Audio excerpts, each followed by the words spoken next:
Pemirsa, Ana Agung Ngurah Mahendra resmi menjabat sebagai Ketua Induk UMKM Indonesia setelah resmi dilantik oleh Ketua Umum Dewan Pengurus Nasional Induk UMKM Haryadi Saptaji.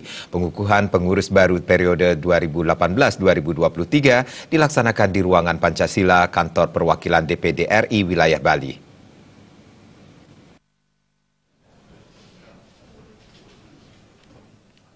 Ana Agung Ngurah Mahendra beserta jajaran pengurus dilantik oleh Ketua Dewan Pengurus Haryadi Saptaji dan pendiri Induk UMKM Indonesia Samsul Hadi.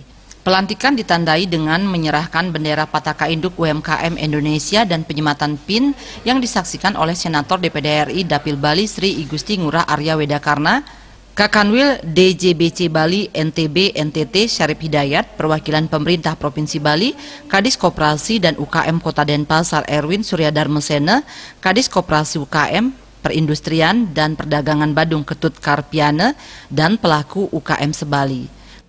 Ketua Umum Induk UMKM Indonesia Perwakilan Provinsi Bali, sekaligus CEO, founder, dan Presiden Direktur Krishna Group Ana Agung Ngurah Mahendra mengatakan terbentuknya Induk UMKM di Bali diharapkan mampu memberikan jalan keluar terhadap persoalan UMKM selama ini. Kita mau sinergikan dengan pemerintah yang mungkin kita coba lebih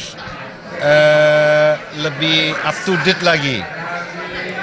Jadi itu sebabnya pengurus-pengurus yang ada adalah orang-orang yang memang profesional, yang memiliki kemampuan, tidak sekedar menjadi pengurus saja.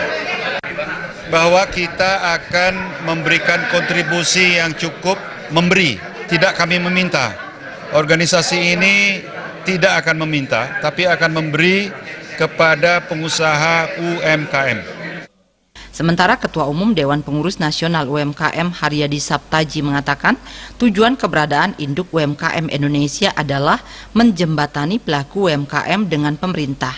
Sejak berdiri 2 tahun lalu pada 15 Oktober 2015, Bali merupakan perwakilan daerah Induk UMKM kedua setelah Provinsi Jawa Barat. Menurutnya, Bali akan dijadikan model atau contoh pengembangan UMKM bagi seluruh Indonesia karena di Bali, UKM cukup dipoles sedikit dinilai mampu tumbuh dan berkembang dengan baik. Kita tidak bisa menetapkan target, tapi harus ada pertumbuhan lah, ya kan? Yang ini yang menurut pandangan kami juga memang pertumbuhannya tidak signifikan, gitu, ya. Jadi ini yang barangkali yang juga menjadi ukuran ke depan. Kita ingin pertumbuhannya ya jelas lah gitu ya. Pada kesempatan tersebut pemilik pabrik kata-kata Jogger, Yosep Theodorus Wiliana Diguna, hadir untuk berbagi pengalaman kepada pelaku UMKM yang hadir, bagaimana cara mengembangkan usaha mikro kecil dan menengah menjadi usaha yang besar. Indrawan